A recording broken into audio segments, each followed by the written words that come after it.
A graça e paz, bem-vindos a mais um devocional, mais um momento em que a gente para ler a palavra do Senhor. Vamos começar esse devocional com uma oração? Senhor, obrigado por mais essa oportunidade de ler a Tua palavra.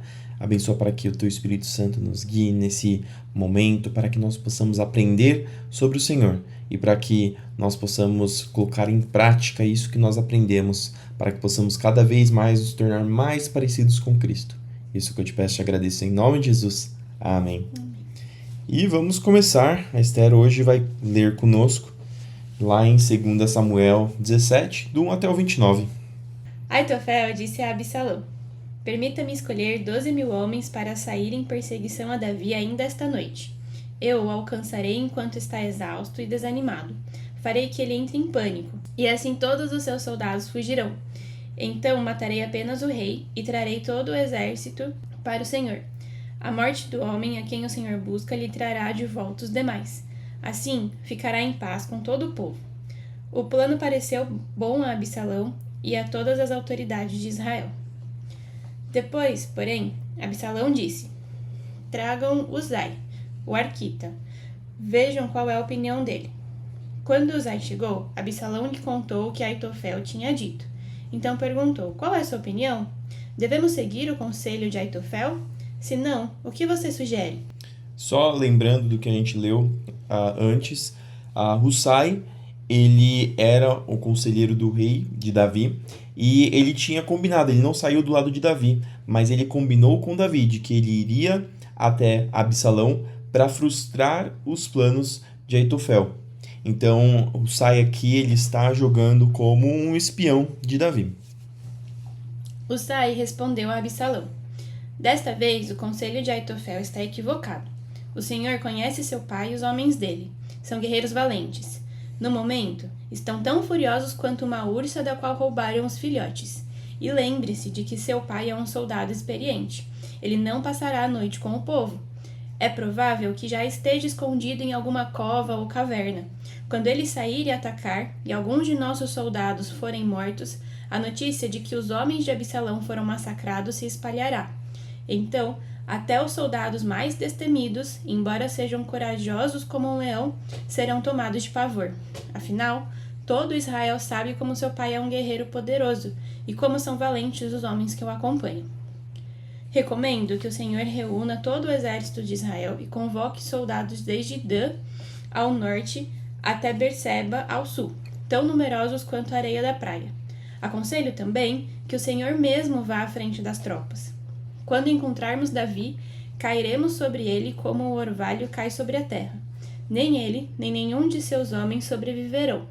E, caso Davi consiga escapar para alguma cidade, o Senhor terá todo Israel sob seu comando. Levaremos cordas e arrastaremos os muros da cidade para o vale mais próximo, até que não reste uma pedrinha sequer.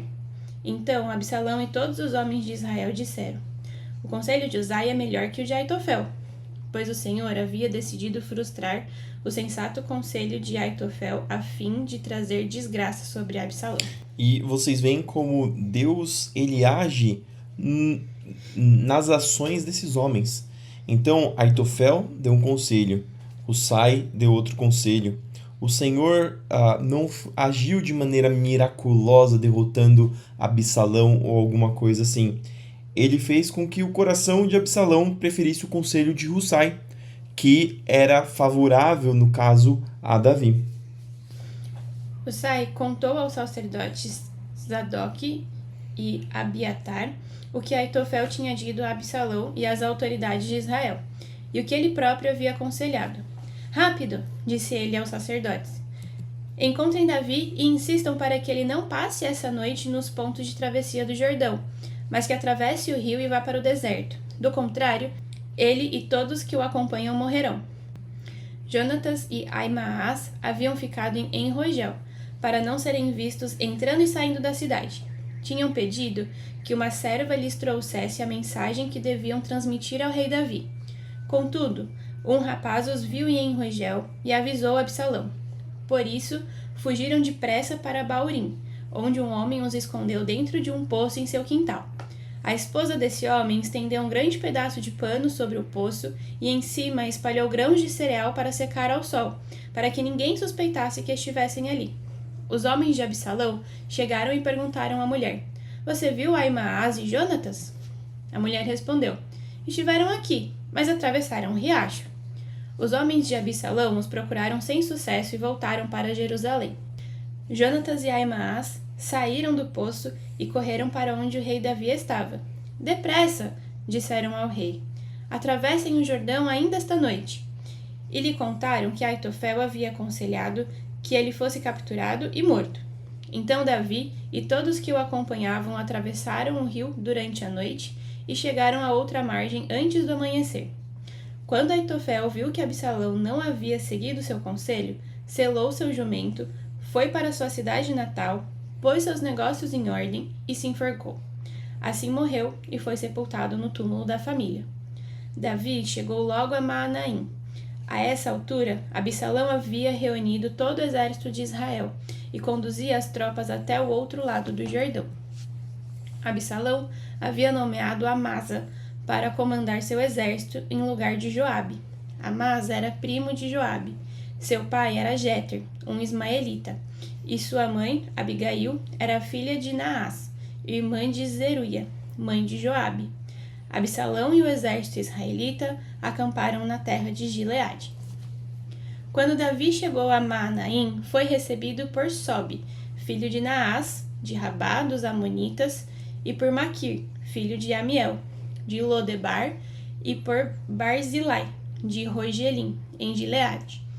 Trouxeram camas, vasilhas, tigelas, trigo, cevada, farinha e grãos tostados, feijão e lentilha, mel, coalhada, ovelhas e queijo para Davi e os que o acompanhavam, pois disseram: Vocês devem estar muito famintos, cansados e sedentos depois da longa caminhada pelo deserto. E aqui a gente vê que o cenário está se montando em favor a Davi. Mas a história continua nos próximos dias. Agora a gente vai fazer a leitura de João 19, 23 ao 42. Depois que os soldados crucificaram Jesus, repartiram suas roupas em 4 partes, uma para cada um deles. Também pegaram sua túnica, mas ela era sem costura, tecida numa única peça, de alto a baixo. Por isso disseram: Em vez de rasgá-la, vamos tirar sortes para ver quem ficará com ela. Isso cumpriu as escrituras que dizem: Repartiram minhas roupas entre si e lançaram sortes por minha veste. E foi o que fizeram. Perto da cruz estavam a mãe de Jesus, a irmã dela, Maria, esposa de Clopas, e Maria Madalena. Quando Jesus viu sua mãe ali, ao lado do discípulo a quem ele amava, disse-lhe: Mulher, este é seu filho. E ao discípulo disse: Esta é sua mãe. Daquele momento em diante, o discípulo a recebeu em sua casa. Aqui, no caso, Jesus estava preocupado com a sua mãe, quem cuidaria dela, e ele falou para o discípulo amado, no caso João, que Maria era a mãe dele nesse momento e que ele era o filho dela. Isso para que ele pudesse cuidar de Maria. Jesus sabia que sua missão havia terminado e, para cumprir as Escrituras, disse: Estou com sede. Havia ali uma vasilha com vinagre, de modo que ensoparam uma esponja no vinagre, a colocaram na ponta de um caniço de isopo e a ergueram até os lábios de Jesus. Depois de prová-la, Jesus disse: Está consumado. Então, inclinou a cabeça e entregou o Espírito. Era o dia da preparação, e os líderes judeus não queriam que os corpos ficassem pendurados ali até o dia seguinte, que seria um sábado muito especial. Por isso, pediram a Pilatos que mandasse quebrar as pernas dos crucificados e removê-los. Assim, os soldados vieram e quebraram as pernas dos 2 homens crucificados com Jesus. Mas quando chegaram a Jesus, viram que ele já estava morto e, portanto, não quebraram suas pernas. Aqui, no caso, a crucificação era um método que matava a pessoa por sufocamento. Então, a pessoa ia perdendo a força nas pernas e a posição em que a pessoa ficava fazia com que fosse difícil de respirar. Mas se a pessoa tivesse muita força na perna, ela poderia conseguir se sustentar para conseguir respirar. Então, o que eles faziam? Quebravam a perna das pessoas, e aí a pessoa perdia o sustento, e aí ela morria mais rápido, porque aí com certeza ela não respiraria. Entretanto, tinham profecias que diziam que nenhum dos ossos de Cristo seriam quebrados. E a gente vê aí essa parte específica contando que realmente a profecia se cumpriu, porque nenhum osso de Jesus foi quebrado. Ele morreu antes que viessem quebrar suas pernas. Um dos soldados, porém, furou seu lado com uma lança, e no mesmo instante correu sangue com água. Essa informação provém de uma testemunha ocular. Ela diz a verdade para que vocês também creiam. Essas coisas aconteceram para que se cumprissem as escrituras que dizem: nenhum dos seus ossos será quebrado, e olharão para aquele a quem transpassaram. Depois disso, José de Arimateia, que tinha sido discípulo secreto de Jesus porque temia os líderes judeus, pediu autorização a Pilatos para tirar da cruz o corpo de Jesus. Quando Pilatos lhe deu permissão, José veio e levou o corpo. Estava com ele Nicodemos, o homem que tinha ido conversar com Jesus à noite. Nicodemos trouxe cerca de 35 litros de óleo perfumado feito com mirra e aloés. Seguindo os costumes judaicos de sepultamento, envolveram o corpo de Jesus em lençóis compridos de linho, junto com essas especiarias. O local da crucificação ficava próximo a um jardim, onde havia um túmulo novo que nunca tinha sido usado. Como era dia da preparação para a Páscoa judaica, e uma vez que o túmulo ficava perto, colocaram Jesus ali. Salmos 119, do 129 ao 152. P. Teus preceitos são maravilhosos, por isso eu lhes obedeço. O ensinamento de tua palavra esclarece e até os ingênuos entendem. Abro a boca e suspiro, pois anseio por teus mandamentos. Vem e mostra-me tua misericórdia, como fazes por todos que amam teu nome. Firma meus passos conforme a tua palavra, para que o pecado não me domine. Livra-me da opressão das pessoas, então poderei obedecer às tuas ordens. Olha para mim com favor, ensina-me teus decretos. Rios de lágrimas brotam de meus olhos, porque as pessoas não cumprem tua lei.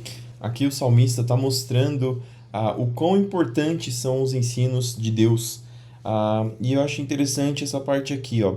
Ele pede para Deus firmar os passos dele conforme a palavra, para que o pecado não domine. Aqui ele está consciente de que não só por suas forças ele poderia parar de pecar ou resistir ao pecado. Então ele pede ajuda a Deus para que firme os passos dele conforme a palavra, para que ele possa não pecar. Que a gente possa também pedir isso, porque às vezes a gente confia nas nossas próprias forças, mas nós muitas vezes precisamos do Senhor, firmando os nossos passos conforme a palavra dele, para que a gente possa continuar seguindo ao Senhor o mais santos que nós pudermos. Chisate. Tu, Senhor, és justo, e imparciais são teus estatutos. Teus preceitos são perfeitos, de todo confiáveis. Sou tomado de indignação, pois meus inimigos desprezam tuas palavras. Tua promessa foi plenamente comprovada, por isso este teu servo tanto a ama. Sou insignificante e desprezado, mas não me esqueço de tuas ordens. Tua justiça é eterna e tua lei é verdadeira. Quanto a aflição e angústia pesam sobre mim, encontro prazer em teus mandamentos. Teus preceitos são sempre justos. Ajuda-me a entendê-los para que eu viva. Kiof. Oro de todo o coração. Responde-me, Senhor. Obedecerei a teus decretos. Clamo a ti, livra-me, para que eu obedeça a teus preceitos. Levanto-me cedo, antes de o sol nascer. Clamo e ponho minha esperança em tuas promessas. Desperto de madrugada para refletir em tuas palavras. Por teu amor, ó Senhor, ouve meu clamor. Restaura minha vida conforme teus estatutos. Pessoas más aproximam-se para me atacar. Elas estão distantes de tua lei. Mas tu, Senhor, estás perto, e todos os teus mandamentos são verdadeiros. Sei há muito tempo que teus preceitos durarão para sempre. E aqui ele reforça a busca dele pelas palavras do Senhor. Ele levanta cedo e põe as esperanças na promessa do Senhor. Ele desperta de madrugada para refletir nas palavras do Senhor. Provérbios 16, do 12 ao 13. A maldade é detestável para o rei, pois seu governo é estabelecido sobre a justiça. O rei se agrada de palavras que vêm de lábios justos e ama quem fala o que é certo. E essas foram as palavras de hoje. Espero que elas entrem no seu coração, que você continue refletindo nela durante o seu dia. Vamos orar para o Senhor para terminar esse momento? Senhor, obrigado por mais essa oportunidade de ler a Tua Palavra. Abençoa para que ela entre em nossos corações e, como sementes em terra fértil, possa florescer, possa dar frutos, para que a nossa vida e as nossas ações sejam frutos, Senhor, das Tuas obras. Senhor, abençoa o nosso dia para que nós possamos ir à Tua casa, Te louvar e Te engrandecer, para que nós possamos receber de Ti ainda nesse dia. Senhor, abençoa aqueles que precisarão trabalhar, aqueles que vão estudar, aqueles que vão fazer os seus afazeres. Que o Senhor continue sendo nosso guia, indo à nossa frente, lutando as nossas batalhas e nos dando sucesso em tudo que nós fizermos. Senhor, continue nos guiando conforme a Tua vontade, guiando os nossos passos através do Teu querer. Abençoa aqueles que estão doentes, para que o Senhor traga cura, libertação, para que o Senhor traga restauração. Senhor, continua conosco, hoje e sempre, trazendo sustento, nos dando o pão de cada dia, abrindo portas para aqueles que precisam. É isso que eu te peço e te agradeço em nome de Jesus. Amém. Que Deus te abençoe, que tudo que você fizer no seu dia prospere. Não se esqueça de fazer tudo para a glória do Senhor. Fique com Deus e até amanhã para mais um devocional.